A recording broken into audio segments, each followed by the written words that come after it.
संविधान में जो धाराएं हैं उसके साथ साथ संविधान का एक स्पिरिट भी है और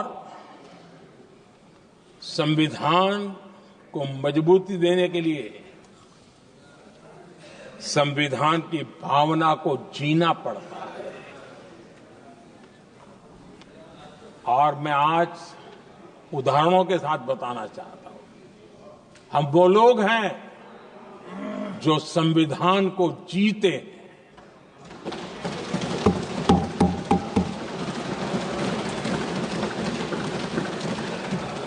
आदरणीय अध्यक्ष महोदय, हमारे यहां ये बात सही है, परंपरा है कि राष्ट्रपति जी जब उद्बोधन करते हैं तो उस सरकार के उस साल के कार्यकाल का ब्यौरा देते हैं।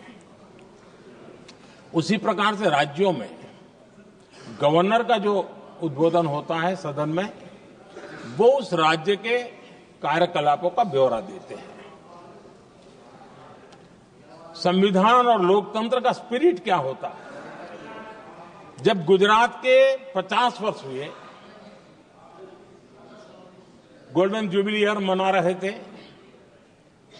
और सद्भाग्य से मुझे उस समय मुख्यमंत्री के रूप में सेवारत था मैं, तो हमने एक महत्वपूर्ण निर्णय किया।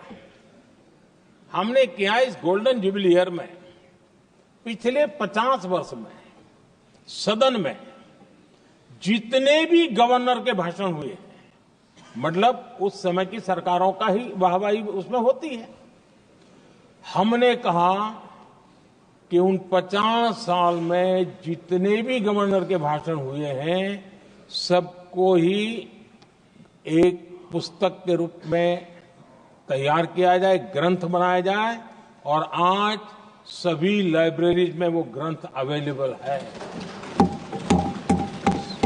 मैं तो बीजेपी वाला था, गुजरात में तो ज्यादातर कांग्रेस की सरकारें रही थी, उन सरकारों के गवर्नर के भाषण थे, लेकिन उसको भी प्रसिद्ध कराने का काम भाजपा से बना एक मुख्यमंत्री कर रहा था। क्यों?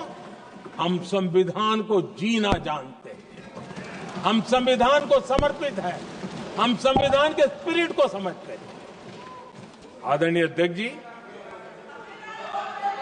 आप जानते हैं 2014 में जब हम आए तब मान्य विपक्ष नहीं था, रिकॉग्नाइज्ड अपोजिशन पार्टी नहीं थी, उतने अंक भी लेकर के कोई नहीं आए थे।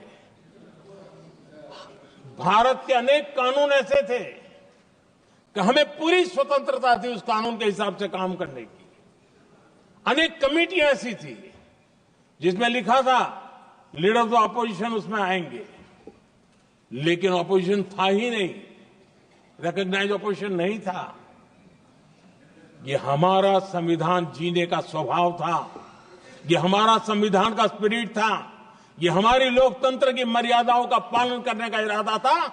हमने तय किया कि भले मान्य विपक्ष नहीं होगा, रिकॉग्नाइज्ड अपोजिशन नहीं होगा, लेकिन जो सबसे बड़े दल का सब नेता है उसको मीटिंगों में बुलाएंगे। ये लोकतंत्र का स्पिरिट होता है, तब होता है।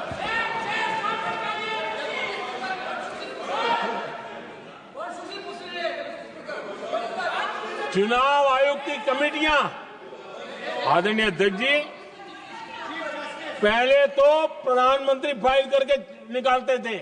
ये हम हैं जिसने अपोजिशन के लीडर को भी उस कमेटी में बिठाया है।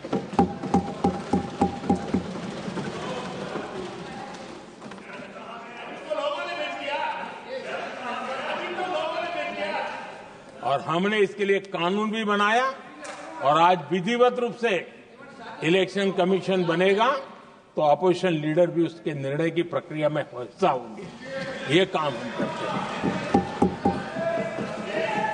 और ये मैंने पहले ही कहा, हम इसलिए करते हैं कि हम संविधान को जीते हैं। आदरणीय अध्यक्ष जी,